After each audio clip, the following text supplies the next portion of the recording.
Hasita, I met this startup founder yesterday and he looked really hassled. And I mean, which startup founder doesn't, right? But I asked him what's up and he said, Gosh, I need to have a website up and running in like 1 week flat. Can you do that for me? And I just looked at him and said, Why? Why website or why 1 week? Why website? And there was just silence for like, I don't know, 30, 40 seconds. And I can now I imagine. realize I have to help him think through why he needs that website. But he's really convinced he needs one. Why indeed? Welcome to the Damn Good Marketing Podcast. Today, we discuss the not so subtle art and science of building a website. To do or not to do? Do you work on a website or do you not? That's the big question, really, isn't it? And yet, sometimes we jump right into action. We decide what platforms to use, we decide what messaging to put in, only to realize in just under a year, hey, this website is not working for me. Why does this happen? How do we prevent it from happening? And what really is the right way? Is there even a right way to go about building a website? Oh, so much to just unravel here. And I think there are a lot of very fundamental questions that business owners need to ask of themselves. I think I understand a website, you see so many beautiful looking ones and you kind of want one for yourself. I really get that. I mean, I've been through multiple iterations of my own site to get to one that I really like. So the need to be out there, have something beautiful, to say, to say a lot about what you've been working so hard on. I really get that. But don't you think there's like quite a few steps before deciding that you have to have a website? Oh, absolutely. I would say several thousand steps, but even if we condense it, there are questions about what are you selling? Are you selling a service or a product? Is your product physical, touch and feel, or is it more of a SaaS based, a digital product, for example? Then comes, which platform, which agency, who does content, who brings the site live. Oh, and I remember this example of, working on a website, multiple teams involved in just building it out. Everyone had scoped for everything except accounting for who would actually put the content on the actual website. Nobody thought about that. So these things are actually a lot more common than we think, which is what I mean. Just going back to our founder from earlier, I think 1 week is ambitious at best when it comes to building a website, right? And why are we in a rush to really get there? Exactly. I mean, just building a website is not opening any floodgates. So I think we can all just calm down a bit and put a lot of thought into what you want to say. And I think even should I have one? I think I'm still don't have an answer for those who say, hey, do I need to have a website at all? And a few enlightened folks do ask that question. Like, tell me, Hasita, how many leads do you get from the website? Ah, well, the contact form level answer is zero. But then, see, the purpose behind my website, it's always been very clear to me. And that's because our case studies reside on the website. Right. So, whenever we are in the scoping stages, and sometimes even before we are scoping, say I speak somewhere, or, we do this podcast, for example, people do go visit the website. And it's very important to me because we are a very budding, very new agency that people see the kind of work that we have done before. So for me, a website in that sense, it does contribute to the marketing process, but no one's filling any forms as yet. I'll tell you that much. Yeah, no, that makes sense. See, today when you say that you've got a new company or you give somebody your company name, I think the first thing they're going to go and see, check out is if you have got a website.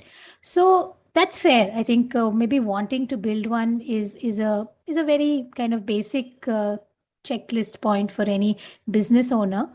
I think the maybe what they need to think about is one, who are the kind of people who are going to come there? Like if they've already heard about you, are you giving them more information about what you do, or is it like folks who have just don't even know what you do? So I Yeah, think yeah. some kind of thinking in terms of what's the large chunk of audience that's going to be coming here and what do they need to know. Absolutely. And in fact, a lot of frustrations around built websites. And, we've both had a lot of these conversations, Subha, where the client basically says, hey, we built something last year, or we built something about 6 months ago, but we are not very happy. Right. So where is that dissatisfaction coming from? I find that it actually comes down to not having thought through the reason well enough in the beginning. And just kind of going back to what we said earlier about, differentiating between a product versus a service-based website. Because if I'm selling a service, then my conversation begins where the website ends, right? So the contact form has to be filled. And I find that in today's times, that's a very low barrier to any kind of entry, any kind of conversation. But if I'm selling a product, like even a bar of soap, for example, right up to, subscription services and SaaS products and things like that, then I'm actually asking people to take out a credit card and put it on file with me, which is a far greater commitment because, I mean, let's be honest, Subha, how many subscriptions have we canceled, right? Once we sign up. Not to mention that New York Times subscription that keeps running endlessly. Oh, God. So things like that, right? So what are you really asking the other person to do? And therefore, how much effort should you put into your website? If you're selling a service, then I think we had this conversations about a while ago when you were switching from a different platform to Wix for Raincraft, as to whether you should really worry about the personas and build separate landing pages for each, potential customer who might show up. I mean, while that's probably ideal, it's also not practical, right? So you can't have 20 different landing pages for 20 different kinds of people. But what you can do as a service business is you can show people who you are. And you can believe that that will help because that's all people are trying to get to know, right? But of course, now if I'm selling a product and I have tiering, like, we have platforms like MailChimp and Omnisend and, all of these tools that we use almost on a daily basis, they all have different pricing structures. And without knowing the pricing, it's very unlikely that I'm going to, sign up for something that I only have partial visibility on. So that's where the whole, okay, let me get a little more specific. Let me build landing pages to convince different people. All of those things really come into the picture. Yeah. No, makes sense. And I think in the case of a lot of new companies, when you're just setting up and when it's largely founder driven or even a founding team, there's, I think, still quite a bit to think about to say that, okay, have that website, have that one simple page which gives people a sense of who you are, what you do.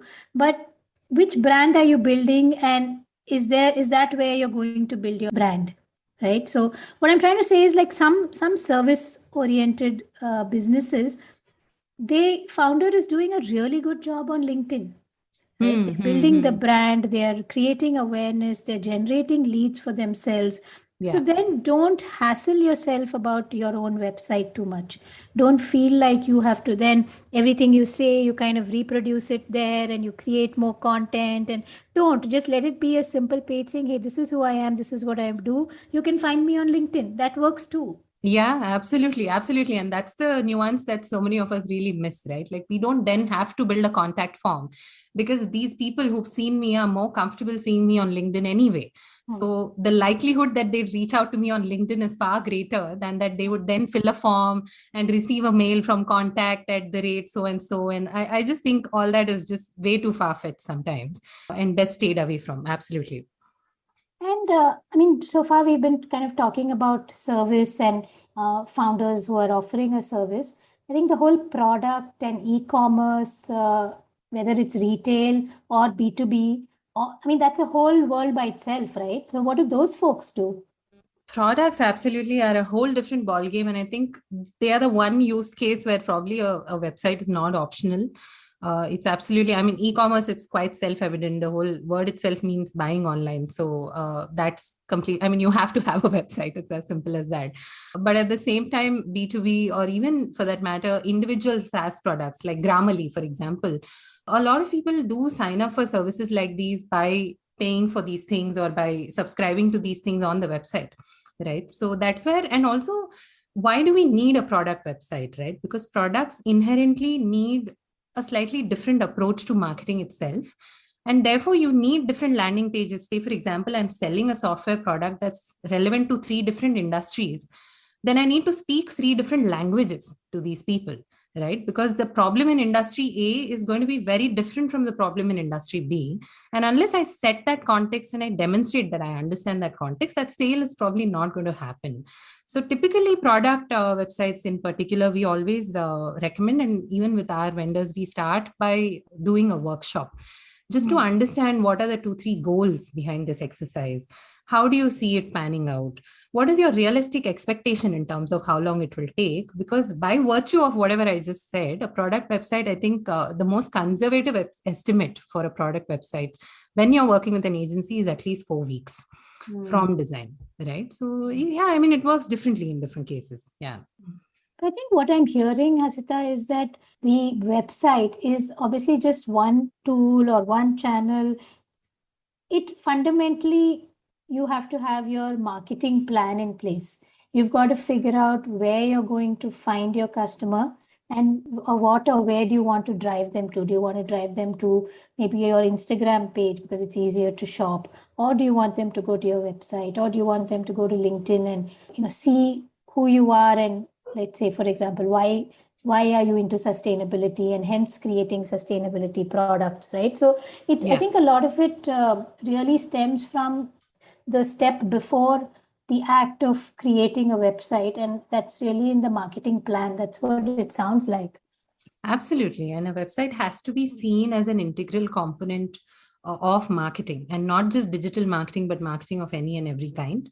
Just to take an example, when we did a project for a cybersecurity client, our motto was very clear. We said all roads lead to the website.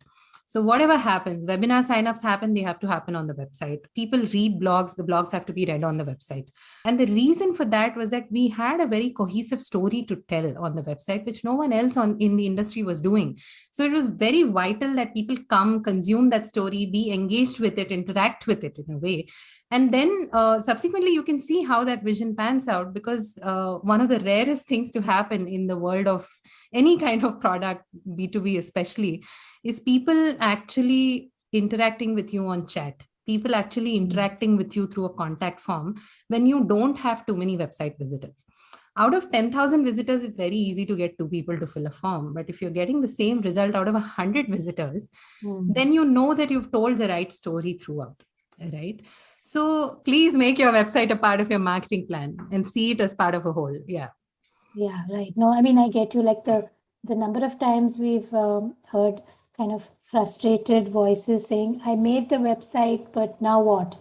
And then when you start thinking again, saying, how do I make people more aware of this?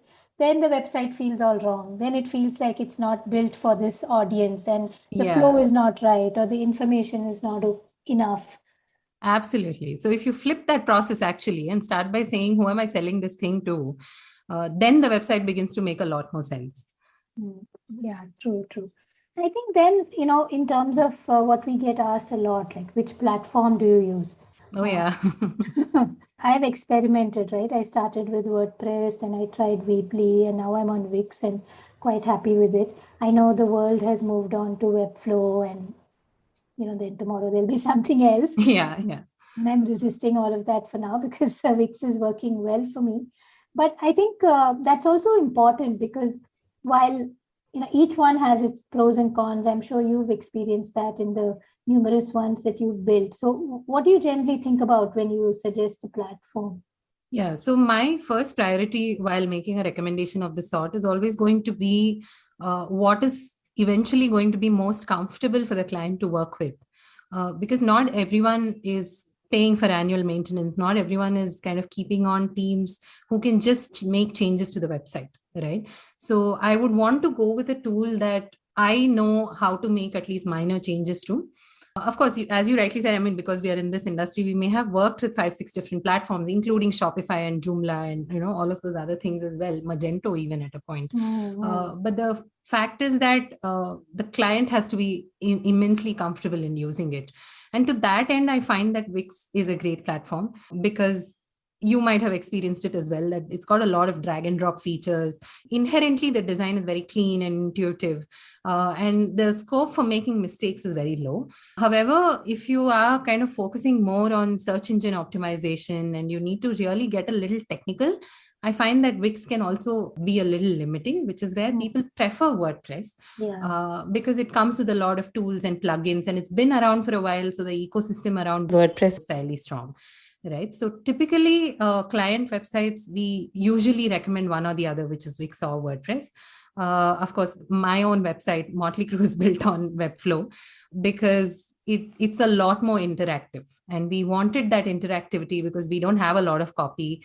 We wanted the visuals to do the talking, and there's just one other client for whom also we built a website on Webflow because they again had a lot of storytelling that needed to be done. And on that front, I find that Webflow is like a more flexible version of Wix, really. And it allows me to insert custom code. So the problem with Wix is that Wix has its own custom code, which is a completely different programming language. Whereas when it comes to Webflow, I can use HTML, I can use JavaScript, I can use the languages that are already there to kind of make some of the changes. Probably a very technical answer. So, I mean, if I had to choose between the three, then it's probably going to be Wix or WordPress. Both are good even for e-commerce as well, and they come with a lot of templates and a lot of features. Sometimes when we are convinced that the client has that vision and they're willing to wait for that vision to really take flight, then Webflow is a great option. Yeah. Interesting. Yeah. But I think what I also hear you saying is that kind of get your hands a bit dirty, like figure out what each, Absolutely. right? Absolutely. Like figure out what each type of, or figure out what each platform offers and what are your own capabilities, how much time do you have? Like, for example, if you want to make a quick update, like you want to just change some pricing on a certain page, do you have the ability to jump in there and do it yourself? In which case, Wix and all of that make it easy. Or are you going to be someone who's always going to ask your tech team or a developer to do it? Then just go with WordPress and let somebody else do it. In fact, you should absolutely get your hands dirty because, I mean, just waiting sometimes for different teams to kick in and do the job, it can actually take forever. So you don't want that kind of delay. So whichever platform you eventually end up building it on, you must absolutely explore it for yourself as well. Just one word on WordPress, which needs to be said, is that it's also prone to a lot of downtime. So I've heard a lot of instances of WordPress websites being hacked, or being on the receiving end of lots of bot attacks and things like that. To be very honest, if you have the right plugins in place, it's not a very big problem. But yes, if you've built it on WordPress, you need to keep watching it from time to time. Yeah. So yeah, no, I've had a couple of clients who've haven't kind of kept the plugins updated and don't even really know how to do that, or that they need to do that, and so that is a bit of a problem. Sounds good. So I think now we are a little better off in the journey of building a nice, bright, shiny website. And then comes the next problem, right? I mean, that's what it is, one hurdle after the other. Now, how do I bring people to this site? Like, how do they know I exist? And how do I keep hitting refresh on, the counter and seeing the number go up in terms of visitors? Right? So how do I tell people I exist? I think that's really the first thing I need. So, I mean, the best way to tell people is to tell people. All of us know at least 100 people. I mean, even the most introverted among us will know 100 people. And it really starts there, right? Hey, here's my new venture. It's got a website. Why don't you take a look? And early feedback does matter, because I had amazing feedback when we launched the Motley Crew website. Someone actually said, hey, why are you highlighting the industry instead of highlighting the work that you're doing? So that was a big one for us, because we literally had a one-page website at that point in time. So he said, makes sense. We need to switch the two up and tell people what we do as well, right? So I think a lot of that early feedback comes from these people. And then from there on begins the job of, so this is where, we spoke earlier about why the website needs to be part of a much larger marketing plan. This is where it becomes really, really important, right? Because if you hadn't accounted for the website as anything more than something to show and tell, this is when you'll start having problems, right? But see, if you had accounted for search engine optimization, for example, as a big part of how you would be reaching different people, then you want to build a website that allows you to publish a lot of content. There are tools, especially on WordPress, there's a plugin called Yoast, which is excellent for SEO. So every time you publish a blog, you run it through the SEO plug in, and you see if that's really, meeting certain baseline parameters and things like that. At the same time, we also need to consider the paid part of things, right? So you have search engine marketing, so you'll be bidding on certain keywords. And if you're bidding on certain keywords, having them on your landing page makes your ads cheaper, actually. So then you need multiple landing pages because you need different ads. So you'll be publishing them, retiring them, publishing, retiring. So that process goes on, right? So distribution, I think, is it's not optional in today's time, right? Because thousands of websites probably go live every single day, and the chance that we'll be discovered is just it's next to zero. And even before you start with your paid, your organic, there are basic things to take care of, like having the robots.txt file to make sure that search engines are crawling your web pages, to have a sitemap file to make it easier again for the search engine to index different pages, which is to know how the site looks, making sure that you've actually set up SEO indexing, because some websites do offer the feature of turning off indexing. So that's usually set by default and we don't even realize it. Right? So these things usually your developer should be able to advise you on, as well as your on-page SEO. How many keywords should you use? What kinds of pages should you have? So this then becomes more marketing. And then your website kind of is just the finished product of having put enough thought into some of these things, I think. Yeah, no, that makes sense. And as you said, developer, it got me thinking that end of the day, there are folks who are experts in what they do. So it does make sense to get a good team where you have access to good writing, good copy. You have access to a developer who can perhaps customize or tweak some of the features that you need.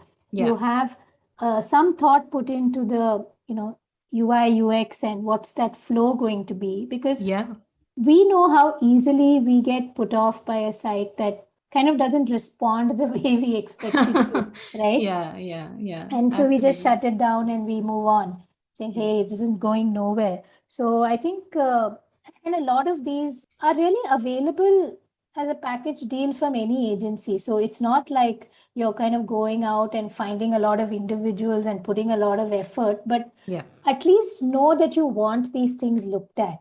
Absolutely. In fact, I find that development in itself is a very functional skill set. Because some of the best web developers that I've worked with have actually been designers. They've been product marketers themselves. They've been people who have seen, and of course, content people and communications people, because they have seen the impact of having done something right versus wrong, right? And I think that kind of experience becomes very important. So if you see that a certain agency is bringing that kind of, skill set, then you're probably on the right track, because it's looking for a web developer is basically me looking for someone who understands the language, like it's a translation job, right?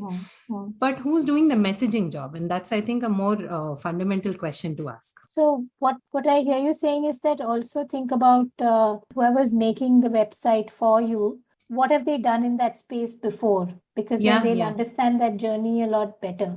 Yeah, and get very specific. So if they send you maybe a list of 5 or 6 websites they've worked on, pick the one or the two that you really like, and be sure to nitpick, right? So ask them, how did you come up with this interaction? Or, who decided what the flow would be? Why did you decide to have these many pages? So the moment you are able to get answers to these questions, you know that they've thought this through and that they've, probably had a certain amount of experience in thinking it through. Yeah, that makes sense. I think, it's all coming together. I think there are many reasons why you may want to have a website. And today that's kind of like just the basic, it's like we used to walk around with a visiting card. I think the website is the new visiting card. And the thing is, it's just going to be there. Like people will check, Yeah, or they will chuck it aside and you don't want to know about that, right? Because it hurts. But that's fine. You still have to carry around a bunch of visiting cards, or you had to once upon a time. But I think we are pretty clear that there are quite a few options, but a lot to think about, and a lot to think about integrated with what are your marketing plans? What are you really going to do because just building a website, doesn't bring anybody. It doesn't guarantee anything. It's just there. It's just living there on its own, lonely, till you have a marketing plan to go with it. Very lonely, very, very lonely. And in fact, I wish there was a marketing plan to go with it before it existed. And now it's time for the much awaited Topical. Yeah, so what do we do with this lonely creature? I know that you've played a little bit of ping pong with it. Yes, quite a lot of ping pong. Because we always want to fix the functional issues before we fix, in fact, so many times people have been surprised when I've asked them, hey, give me access to your analytics. People are like, what analytics? Where analytics? How? Who analytics? And it's just, then how? On what basis have you decided again, right, that your website doesn't work? So, so I thought for today's segment of Topical, we'll do a little bit of passing the parcel because we both face these different pains. So, Subha, what do you want to tell someone who says, I needed a website built yesterday? What I really want to tell them is you don't need it tomorrow also. But tell them to take a deep breath, take some time, think about it, think about marketing, and then come back, please. But take a deep breath first. Yes, always. What do you wish you had really told a client to their face? To their face? Lots of things, at least 10 things on a daily basis. But I think specific to a website, I really just want to tell them, don't get the legal team to approve your copy. That's where we draw the line, like a copywriter goes to die once the lawyers are involved. So that's what I wish I could tell people. I really wished I could tell a couple of folks that, because you didn't think this through, this is a glorified PPT pretty much on your hard disk and no one knows it exists. Oh my God. But that's exactly what it is, right? Some of these like nostalgia inducing things almost, and this joins those ranks. Yeah. Because they wake up and say, why haven't I got any leads? And I was like, did you wake up and even remember that you had to visit your website? How will someone else remember or know? Suddenly, like my brain, it reminds me of these diaries that we used to have several decades ago, asking us to document our blood type and fax numbers and full postal addresses. Like as old as that is the thinking that, I'll just build this and somebody will appear. Yeah. But like on a serious note, I do want to tell people sometimes to just think about mobile devices also, because a lot of things look pretty on the desktop and they look absolutely awful when it comes to mobile devices. Yeah. Oh, that's a good one. They just look horrendous and stuff and they doesn't behave work. horrendously. Yeah. And there's nothing more putting off, and then you're never going back there ever again, no matter what they tell you. Yeah. And the worst thing is like there are estimates that say that 70-80% of people actually navigate most websites today on a mobile device. So if I'm losing 8 out of 10 people, then I have real problems. So that's a serious one. Like I would really ask you to consider how the website looks on a mobile device. No, so true. I think every visitor that you get to your website is a huge boon from somewhere and a huge bonus. So you really don't want to lose them because you didn't think some of these basics through. Yeah. So I think I have a lot to go back to my founder friend with, and this should give him a lot of clarity about stuff to think about, very, very basic, essential stuff to think about. That'll make the journey a lot easier. Running a business is tough enough as it is. Yeah. So some of these steps are really useful, Hasita, and I think it should give clarity in terms of just putting that extra effort before just jumping onto the website bandwagon. Absolutely. And I understand where some of that hurry comes from. And I understand why, because so many of us work in cycles and the world itself is so volatile right now. So every extra day is a day lost probably to do business. But then I just want to say that the website is not the thing getting in the way of business half the time, right? So if you want to take time and do it well, that's going to compound for you in really beautiful ways. But if you mess it up, then it's also going to cause an equal amount of pain. So might as well just take the time out and do it well than to kind of rush through it. Despite whatever, time-based pressures exist on us. That's great. So hope to see a lot more beautiful websites out there that are bringing in the business. Hopefully, yes, that's the dream. Thank you so much for tuning in to today's episode of the Damn Good Marketing Podcast on how to build a good website. We hope you enjoyed this episode. All links to any examples that we've used will be in the show notes. I mean, mostly we've talked about ourselves, but those links will also be in the show notes. We're quite proud of our work, guys. Come, please say hi on LinkedIn. If you're listening to this podcast on Apple, please leave us a review. It makes us so happy. Thank you.